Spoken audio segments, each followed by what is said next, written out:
हो चुकी है। 30,000 लोग आने वाले हैं, कई राज्यों के मुख्यमंत्री और प्रधानमंत्री शामिल होंगे, बड़े स्टेज बनाए जा चुके हैं, सब कुछ तय हो चुका है, लेकिन तय नहीं हुआ है तो बस एक नाम कि कौन बनेगा मुख्यमंत्री। इसी मुद्दे पे बातचीत करने के लिए हमारे साथ हैं किसान नेता धर्मवीर चौधरी, और भी बहुत सारे मुद्दे हैं, उन पर बात करते हैं। सर, पहले तो आपका स्वागत है नेशनल दस्तक पे। धन्यवाद धन्यवाद। सर, क्या कहना चाहेंगे, जिस प्रकार से दिल्ली का चुनाव हुआ और उसके बाद से यमुना की सफाई शुरू हो गई है, और अभी तक नाम तय नहीं हुआ है लेकिन सब कुछ तय हो गया, जगह तय हो गई है, कैसे प्रोग्राम हुआ, कौन कौन से लोग आएंगे, क्या कहना चाहेंगे इस विषय पे? नहीं, अब देश खुद ही देख ले कि अगर रात रात में मशीन बन गई है, अब कोई मशीन ऐसी है जो रात रात में, जो उसकी कंपनी कोई बनाती हो, रात रात में मशीन आ जाए और आके इसमें डल जाएंगे यमुना में। 3 मशीन थी, ये पहले से ही थी। इसकी अप्रूवल अब ये प्रूव हो गया है कि केजरीवाल जी को अप्रूवल नहीं दे रहे थे एलजी साहब। अब एलजी साहब का देखो जानबूझ के है ना, तुमका 8 तारीख को वो हुआ है, तुमने 9 या 10 में उसमें गंगा, इसमें यमुना में वो छोड़ दिए स्टीमर टाइप की जो वो है मशीन जो साफ करने वाली है, जो डिसिल्टिंग करेंगी और उसके बाद में जो गार्बेज है उसको भी उठाएंगी। तो इसका मतलब इनको ये जानबूझ के यमुना साफ, आज न्यूज चैनल पर भी सब पे यही चल रहा है। इसका मकसद तुम जानबूझ के रोक रहे थे सफाई को, गंगा इसको, यमुना की को, और यमुना साफ नहीं होगी तो ये तो पाप तुम कमा रहे थे, जबकि ना कि वो कमा रही थी मुख्यमंत्री। पता है उसने क्या बोला था? एलजी साहब ने ये बोला था कि आप हारे हो, जो वो उसके शराब से हारे हो, यमुना जी के थे। तो अब कौन, ये शराब आपको लगना चाहिए ना सारा, क्योंकि आपने परमिशन उसको दी ही नहीं, और वो सही कह रहा था और इसी वजह से वो हारे। देखो, इनका जानबूझ के प्रोपेगेंडा था। इन्होंने रोड के एस्टीमेट थे, एक साल से पड़े हो, कोई रोड के एस्टीमेट सेंशन नहीं होने दिए, ना पीडब्ल्यूडी के होने दिए, और कमिश्नर और ऐसे एमसीडी के कमिश्नर वो ऐसे ऊपर ले जाके बैठा दिए कि जिन्होंने जानबूझ के डिले किए प्रोजेक्ट को, और कुछ ना कुछ ऑब्जेक्शन लगा के, कुछ ना कुछ उसमें वो लगा के उसको वापस करते रहे, और इसी वजह से रोड के जितने भी प्रोजेक्ट थे सब डिले हो गए, और जानबूझ के उसको किया गया, हैरास किया गया। वो सही कह रहा था केजरीवाल। अच्छा, आम आदमी पार्टी के पूर्व जो मुख्यमंत्री हैं दिल्ली के आतिश जी, वो कह रहे हैं कि इनके पास कोई सीएम नहीं है। पहले ही वो कहते रहते थे, 10 दिन हो गए, अभी तक नाम की घोषणा नहीं हुई है, कई लोगों के नाम की चर्चाएं चल रही है। क्या लग रहा है, और इतना सारा इंतजाम हो रहा है रामलीला मैदान के लिए, लेकिन अभी तक नाम नहीं बता पा रहे हैं लोग? देखो, ये रंगा बिल्ला, ये कोई जो भी इलेक्शन होता है ना, किसी भी स्टेट का हो, ये तो आगे का देख के चलते हैं, इन्हें केंद्र में जो फायदा देगा ये तो उसके हिसाब से चलते हैं। इन्हें कोई उससे मतलब नहीं है, क्वालिफाइड से या जिसका जो बेसिकली जिसको होना चाहिए मुख्यमंत्री, उससे मतलब नहीं है इन्हें। इन्हें मतलब होता है कि वोट कैसे बटोरे, क्या आदमी क्या बोलेगा, इन पर जब तो डिसाइड नहीं होकर दे रहा है। ये आगे का ज्यादा सोच के चलते हैं, इन्हें पीछे से मतलब नहीं है। पीछे जो वादे कर दिए। अब वो स्टीमर घूमते रहेंगे यमुना में, उसका कोई बांध आगे बने, नहीं समझ रहे, उसके बराबर में कोई आरसीसी की ड्रेन वगैरह ऐसी बने जिसमें वो जो गार्बेज है या जो हमारे साफ नहीं हो रही है यमुना, जिसकी वजह से वो एक अलग चले, उस फ्लो में ना चले। ना दिल्ली के लिए कि कैसे 5 सालों में काम करना है। अरे 3 साल बाद में फिर वो आ जाएगा, चुनाव आ जाएगा जो एक साथ होना है पूरे देश का, तुम भूल जाओगे, फिर उसमें भूल जाओगे। जब लोकसभा और विधानसभा जिसको ये ला रहे हैं प्रपोजल को, 3-4 साल बाद में वो आ जाएगा। कंडीशन ही ऐसी देते हैं जो अपना वो रखते हैं। आज से पहले इन्होंने उसका भी तो, किसान का भी आय दोगुनी करी थी, हमारे किसानों को भी बरगलाया था। लगातार 6 साल से, मतलब 6 बार इन्होंने चुनाव हो लिए, 10 साल से 12 साल से वोट लिए जा रहे हैं। हो गया कि किसान की आय दोगुनी हो गई? वो तो आधी भी नहीं रही। अब वहाँ किसान पड़ा है, बॉर्डर पे पड़ा है, आप देख रहे हो, उनको भी बरगला के आए थे। बॉर्डर पे किसान पड़ा है, 1 साल से जा ही नहीं रहा, कोई मिलने ही नहीं जा रहा। 22 तारीख दी है, 22 तारीख में कुछ नहीं, फॉर्मेलिटी करके आ जाएंगे, किसान माना नहीं जी। इनका कुछ नहीं करना है, इनको लज्जो लबाब देने हैं और पागल बनाना जनता का। और जब मशीन कैसे आ गई इमीडिएट, अब रात रात में मशीन कैसे आ गई? मशीन पहले से ही थी, 2 साल पहले से उनको चलने नहीं दिया जा रहा था, उनकी अप्रूवल नहीं थी। हाँ, राजनीति में बस। अब आप धीरे धीरे देखना कैसे ये सारी चीजें पढ़ते हैं। सबका साथ सबका विकास, कभी वो राजनीतिक नफे नुकसान के लिए कोई काम नहीं करते हैं वो। हाँ, सबका साथ है। तो एक एमपी बता दो ना, मुस्लिम आबादी 20% है देश में, एक सांसद का नाम बताओ, एक मिनिस्टर का नाम बताओ, एक मुख्यमंत्री का नाम बताओ। सबका साथ है तो एक जाट का बता दो, कोई मुख्यमंत्री इन्होंने बनाया हो, जानबूझ के हराते हैं। जगदीप धनखड़ हैं तो लोकसभा में, और नहीं, वो तो क्लर्क टाइप हो जाते। भैया राष्ट्रपति होता तो हम मानते, प्रधानमंत्री होता तो मानते, मुख्यमंत्री जानबूझ के हरियाणा में हरा के आते हैं बार बार। अरे नहीं, सबका साथ है। ये कास्ट का, जहाँ इन्हें कास्ट का फायदा होता है वहाँ कास्टिज्म करते हैं। कास्ट के हिसाब से काम करती है भारतीय जनता पार्टी। 100% धर्म के हिसाब से करते हैं। क्रिश्चियन कौन सा मिनिस्टर है, उसका नाम बताओ। मुस्लिम बताओ कौन सा है, बताओ ना। एक करते रहोगे। अरे नहीं है तो और क्या करें, सबका साथ कैसे हो जाएगा फिर सबका साथ कैसे मान रहे हो आप? एक जाटव मुझे वो बताओ, एससी बताओ मुझे, मुख्यमंत्री कौन सा है पूरे देश में? किस मुख्यमंत्री है? एससी का मुख्यमंत्री का नाम बताओ ना, कौन सा है भाजपा का? अरे ऊ कर रहे हो। मोहन मांझी क्या को तुम उड़ीसा वोट में नहीं दे रहा उनको क्या बनाया इस गया चीज है? को? क्या 160 उसके एमपी उड़ीसा नहीं है में क्या? क्या उड़ीसा में मोहन मांझी को नहीं बनाया गया है? मोहन मांझी कोई वो है नहीं समझ रहे, वो तो एसटी हैं।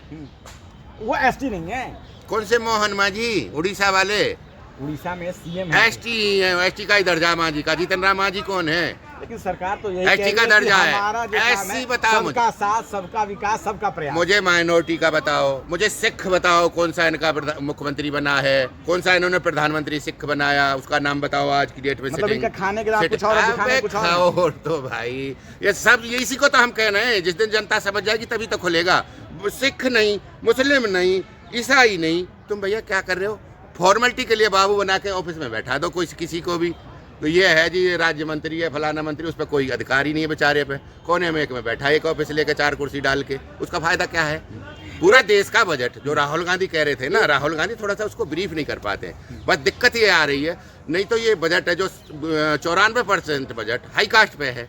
जो संसद में जो बजट पेश किया जा रहा था, ये जो अभी वाला हमारा 2025 वाला, उसमें एक भी वो नहीं था, न SC था, न ST था, न OBC था, न मुस्लिम था, न कोई भी नहीं था, एक भी। जितनी भी कमेटी थी 100% हाई कास्ट कमेटी। तो आप कांग्रेस की तरफदारी कर रही, कांग्रेस अपने समय में क्यों नहीं जाति जनगणना करवा लेती? भाई कांग्रेस ने जो कर दिया, कांग्रेस मान ले जहर खा लिए तो क्या अगले वाला भी खाएगा जहर? तू क्यों फिर जो लबाव दे रहा है? भाई तुमने गारंटी ली है सब चीज की। 2 करोड़ लोग रोजगार जो देने थे या वो नौकरी देनी थी, वो कांग्रेस ने तो नहीं बोला।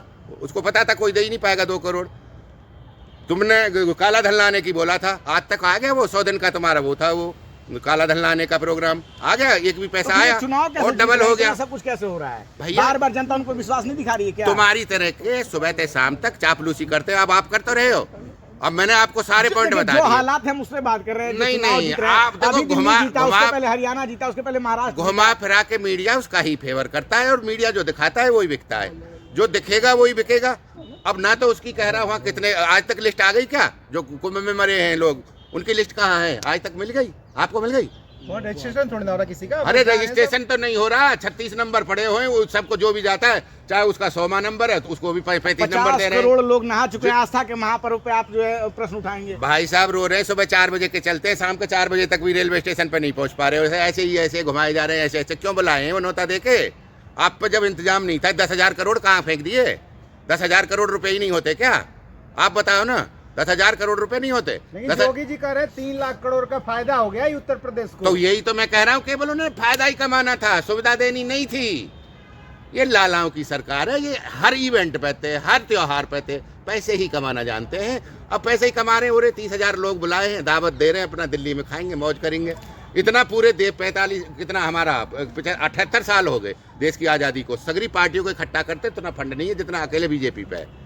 समझ रहे? काम कर रही है तब ना। हाँ, काम कर रही है, टेंडर दे रही है, अच्छा, बढ़िया मुख्य बढ़िया, चुनाव और आयोग की खनन के दे रही है, उनके दे रही है, टनल के दे रही है, टेंडर दे रही है, पैसे ले रही है, बढ़िया काम तो कर रही है। उसमें क्या दिक्कत है? जो मन चाहे रेट है, जो शेड्यूल रेट है, जो उनका एस्टीमेट है, जो वो है मन अपने हिसाब से कर रहे हैं, उन्हें कोई रोकने वाला नहीं है।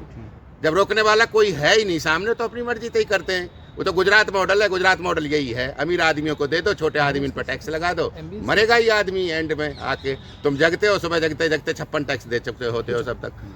हाँ जी। अच्छा, मुख्य चुनाव आयुक्त की नियुक्ति से एक मामला जो है, अभी उनकी कल नियुक्ति कर दी गई है। आज रिटायरमेंट मतलब है उनकी, और कल एक सुनवाई है सुप्रीम कोर्ट में, जो कि कांग्रेस ने शिकायत कर रखी थी, और उसके पहले ही नियुक्ति हो गया है। तो एक बवाल सा मचा हुआ, उस पर क्या कहना चाहेंगे? नहीं, अच्छा एक बात बताओ, अगर इन्हें फेयर ही नियुक्ति करनी थी तो एक तो उन्होंने सबसे पहले जो चीफ जस्टिस है हमारे CJI जो सुप्रीम कोर्ट के, उनको क्यों इस कमेटी में से निकाला? ये तो रंगा बिल्ला दोनों चुनेंगे ही हुआ है। अब 2-1 से वो जीत जाते हैं, हर जगह हर बार जीत जाते हैं। चुनाव आयोग ने अपना ही लाना, सीधा सीधा ये बात है।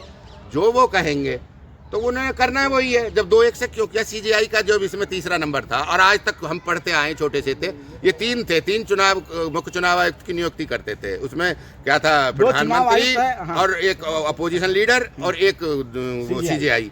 3 करते थे कि नहीं करते थे? आप बताओ, इतिहास में लिख पढ़ते थे ना हम बचपन से। आज 40 साल पीछे हम तो अब देख रहे हैं कि उनमें से 2 निकाल के, एक मेरा मैं हूँ और एक मेरा भाई है गुजराती, और एक वो रहेगा, एक रहेगा। एक का क्या वैल्यू है फिर जब 2-1 से वो जीत ही रहा है? तो जब तुम्हें बनाना ही है अपने नंबर का, तो एक कोई क्यों रख रहे हो? उसको भी बोल दो बेचारे को, वो भी अपने घर बैठेगा।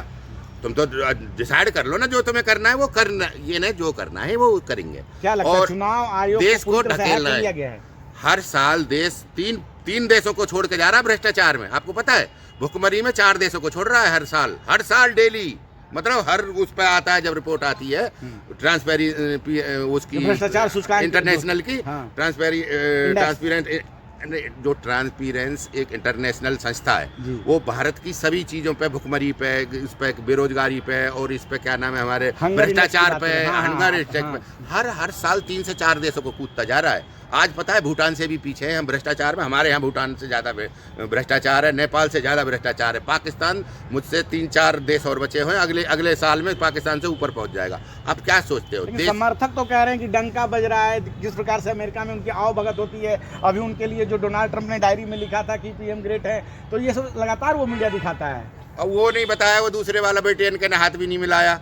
और एक बात बताओ, कोई भी आएगा, आप मेरे घर में कोई भी आएगा, चाहे कितना भी गरीब से गरीब आदमी आओ या बाहर का कोई भी मेरे पास आएगा, तो मैं उसको बोलूँगा ना भाई बैठो, आओ आप सीट पे बैठो। नहीं समझ रहे? तो ये कोई इतना बड़ा हो गया कि गले में लिपटना, ये करना, वो जानबूझ के तुम किसी के गले में गिर जाओ। अब यहाँ के मुसलमानों से तो बहुत खुंदक है इनको, भाजपाइयों को। अब कल वाला कतर वाला आया, उसके तो गले में लिपट के पहुँच भी नहीं रहा है, फिर भी लिपट रहा है। अरे मैं मर जाऊँगा, अरे मुझसे गले में लो दिख रहा है। अरे भैया, इनका खाने का कुछ है, दिखाने का कुछ है। ये देश इन्होंने उस पटरी पे चढ़ा दिया। ये देश वो पटरी अंधी पटरी है, जाके कहीं ना कहीं लगनी है वो। और ज़्यादा दिन की बात नहीं, अगले 5 साल में। क्योंकि देखो 50 करोड़ 60 करोड़ लोगों पे तो कुछ है नहीं, साइकिल भी नाम नहीं है। जो बीच वाला 50-60 करोड़ है, उसी पे तो टैक्स लेंगे, उसी पे तो सारी संस्था चलाएंगे, उसी पे इनकम टैक्स लेंगे, उसी पे जीएसटी लेंगे। वही रोड टैक्स देगा, वही टोल टैक्स देगा, वही पार्किंग टैक्स देगा, वही हाउस टैक्स देगा। ये सारे टैक्स, वही पानी पे टैक्स देगा, वही बिजली पे देगा, वही सब चीज पे देगा। बजट नहीं देखा क्या कि बजट में किस प्रकार से छूट दी गई है मध्य वर्ग को? 12 लाख की जो इनकम है उसको कर मुक्त कर दिया गया। आपकी इनकम कितनी है? 12 लाख में वो गवर्नमेंट एम्प्लॉई हैं जो सुबह से शाम तक भ्रष्टाचार करते हैं, जिनकी जो ये स्केल में आ रहा है ना, 12 लाख में आता है इंस्पेक्टर, तहसीलदार, पटवारी, एसडीएम, समझ रहे हो, इंजीनियर, वो आते हैं 12 लाख जिनकी सैलरी है। वो तो पहले उनके तो हटा लो, उन पे 1 लाख रुपए तक क्या फर्क पड़ रहा है? वो 1 करोड़ लोग हैं, अब उन पे क्या फर्क पड़ रहा है? उनके तो रोज के 2 लाख रुपए तो इन दोनों जेब में जाते हैं। उन पर 1 लाख रुपए की छूट देना, इन्हें ये आप नहीं जानते हो, ये भाजपा है, ये अपने एजेंट पैदा करती है। उनको खुश कर लिया, अपने एजेंट बना लिए। अब सब इंस्पेक्टर हो, कोई भी किसी भी तरह का सैनिटरी इंस्पेक्टर हो, पुलिस का इंस्पेक्टर हो, जो इस ग्रेड के आदमी, वही चुनाव करवाते हैं, वही प्रचार करते हैं, वही पूरा प्रशासन चलाते हैं। अब उन्हीं को अपने फेवर में कर लिया। चलिए एक आखिरी सवाल का जवाब दीजिए। महाराष्ट्र, हरियाणा, दिल्ली जीतने के बाद भाजपा बुलंद है, उनका कहना है कि इस बार जो है बिहार में अपना सीएम बनाएंगे। बना लो, तो उसमें कोई मना कौन कर रहा है? नीतीश के साथ में तो होना ही है वो काम, जब सबके साथ में इन्होंने किया है। इन्होंने पंजाब मुकाबला नहीं है इनका। भाई देखो, ये अपने जितने भी सहयोगी होते हैं ना, इन्होंने वो पंजाब वाला 0 कर दिया, अकाली दल। इन्हें हरियाणा वाले चौटाला कंपनी पूरी 0 कर दी। इन्होंने वो वहाँ वाले सब शिवसेना वाले और वो जो भी थे पहले, जो 40 साल पुराने एलआई थे, वो सब तोड़ ताड़ के उनकी पार्टी तोड़ दी, उद्धव ठाकरे वाली। उधर को तुम कहीं भी, जहाँ भी मुझे तो लग रहा है इनका कोई ऐसा एलआई नहीं है जो इनका परमानेंट हो। और जो परमानेंट था वो इन्होंने सब तोड़ लिए। वो उसके देखो रामविलास पासवान के यहाँ जूता रोज बाजरा, चाचा में भतीजे में, वो तोड़ दिए दोनों। पहले वो ले लिया था चाचा, भतीजा ले लिया। चुनाव जीतने के बाद तो प्रधानमंत्री मोदी कह रहे थे कांग्रेस अपने सहयोगियों को खा जाती है।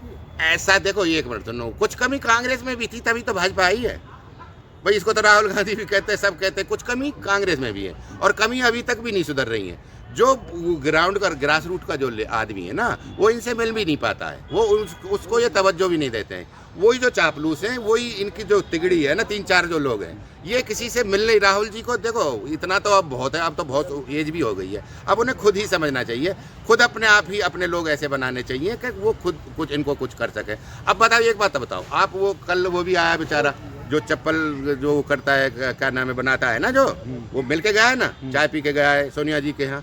मैं 3 साल से लेटर दे रहा हूँ, मेरे को नहीं बुलाते। मैं इंजीनियर हूँ, सीए हूँ, मैं पढ़ा लिखा हूँ, मेरे को भी एक बार बुला लो।